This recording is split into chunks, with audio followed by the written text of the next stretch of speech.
What if the biggest thing holding you back isn't what you know, but how you think? In this explainer, we're going to look past the usual stuff like test scores and grades to uncover the mental habits that can either unlock your true potential or keep it locked away. You know, we're so often taught to see intelligence as this fixed number, like an IQ score that you're just stuck with. But is that really the whole picture?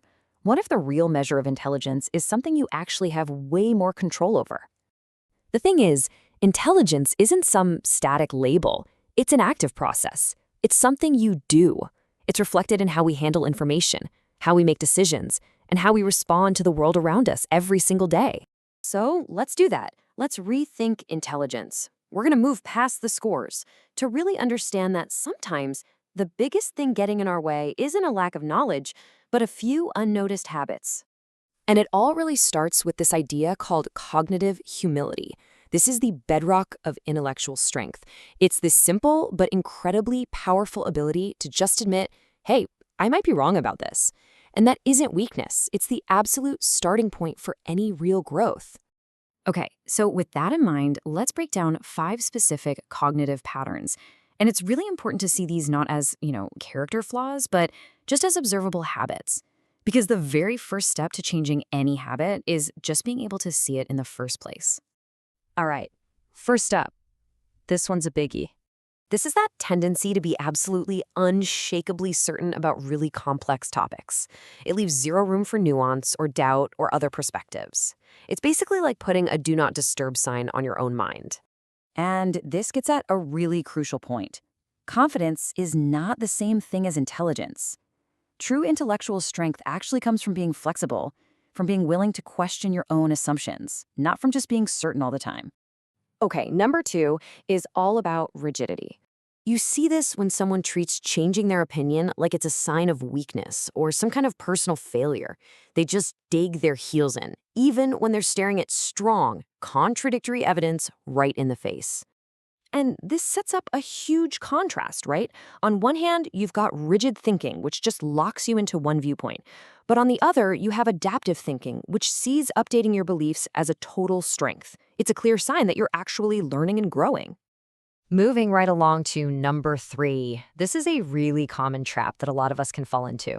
This is the habit of taking these huge, messy, complicated problems and boiling them down into these simple, bite-sized explanations that are, well, often just wrong. Yeah, it usually shows up as black and white thinking.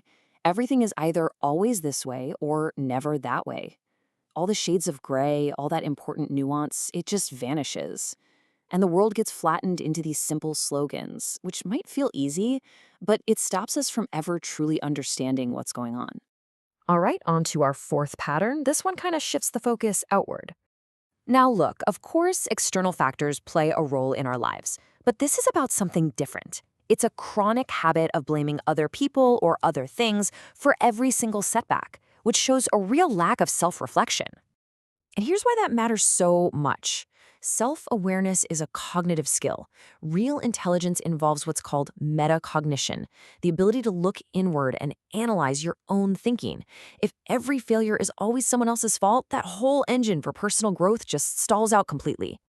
And that brings us to our 5th and final cognitive pattern.